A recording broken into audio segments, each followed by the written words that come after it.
era digital, kita semua semakin mudah terhubung satu sama lain. Namun, kebebasan berbicara di media sosial sering disalahgunakan untuk menebarkan ujaran kebencian. Diketahui dugaan aksi intoleran ini mencuat usai beredar rekaman layar yang berisikan instruksi rasis oleh guru pembina film football berpuasa. Dugaan aksi intoleran ini mencuat usai beredar rekaman layar yang berisikan instruksi. Apa itu agama?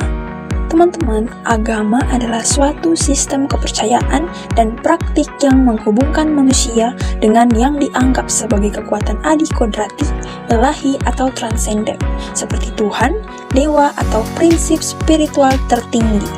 Agama mencakup ajaran moral, ibadah, ritus kitab suci, dan aturan hidup yang membimbing umatnya dalam menjalani kehidupan sehari-hari serta menjawab pertanyaan mendasar tentang asal-usul, tujuan hidup, dan akhir kehidupan. Jadi teman-teman, setelah kita tahu apa itu agama, kita harus mengetahui juga apa itu ruang digital.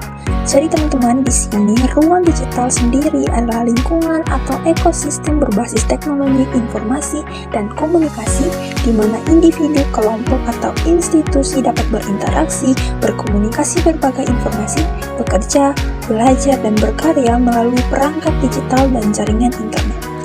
Ruang digital ini mencakup semua aktivitas yang dilakukan di dunia maya atau online, baik melalui media sosial, aplikasi, situs web, platform, pembelajaran, game online, e-commerce, hingga sistem pemerintahan digital. Ruang ini bersifat virtual, tetapi dampaknya sangat nyata dan sangat terasa dalam kehidupan sehari-hari. Kita akan masuk dan membahas lebih dalam tentang ujaran kebencian terhadap agama yang terjadi di ruang digital, khususnya media sosial. Ujaran kebencian agama di sini adalah ekspresi kebencian, penghinaan, pelecehan, atau ancaman yang ditujukan kepada seseorang atau kelompok berdasarkan keyakinan agama mereka. Fenomena ini sangat marak terjadi di berbagai platform media sosial, antara lain Facebook, Instagram, Twitter, TikTok, dan YouTube. Di ruang digital, ujaran kebencian agama dapat muncul dalam berbagai bentuk, mulai dari komentar teks, gambar, meme, video, hingga siaran langsung.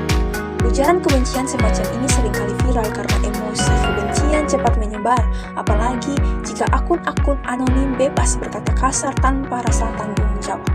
Menurut teman-teman, kenapa sih fenomena ini bisa terjadi? Ternyata teman-teman, fenomena ini bisa terjadi karena ada beberapa faktor yang saling berkaitan. Yang pertama, anonimitas dunia maya. Banyak pengguna merasa lebih bebas mengeluarkan ujaran kebencian karena menggunakan akun palsu atau identitas anonim. Mereka merasa tidak akan dikenali atau dihukum secara sosial. Yang kedua, algoritma platform. Platform media sosial cenderung mempromosikan konten yang memancing emosi kuat termasuk kemarahan dan kebencian karena konten semacam itu memicu interaksi yang tinggi, like, komentar, dan share. Yang ketiga, rendahnya literasi digital. Banyak orang tidak bisa membedakan antara kritik yang konstruktif dan ujaran kebencian yang destruktif. Mereka juga mudah percaya pada kabar bohong yang memprovokasi permusuhan agama. Kaitan agama dengan fenomena yang terjadi. Yang pertama, agama sebagai identitas sosial yang kuat. Agama menjadi target sekaligus alat dalam ujaran kebencian. Yang kedua, ajaran agama bertolak belakang dengan kebencian. Fenomena ujaran kebencian ini mencederai esensi agama itu sendiri. Ini menunjukkan bahwa pelaku ujaran kebencian meskipun mengatasnamakan agama sebenarnya telah melanggar ajaran agamanya. Yang terakhir, agama sebagai solusi transformasi digital yang etis. Agama bukan hanya bagian dari masalah karena sering dipolitisasi atau disalahgunakan, tapi juga bisa menjadi solusi dengan pendekatan keagamaan yang inklusif, dialogis, dan kontekstual. Fenomena ujaran kebencian bisa diredam. Versi dengan perspektif studi agama-agama.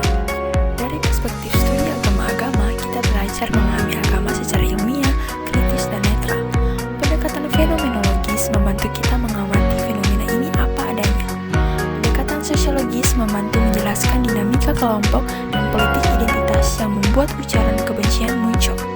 Hermeneutika menunjukkan bagaimana tafsir agama bisa disalahgunakan untuk kepentingan kebencian. Sebagai generasi digital, kita perlu sadar bahwa ruang digital bukan hanya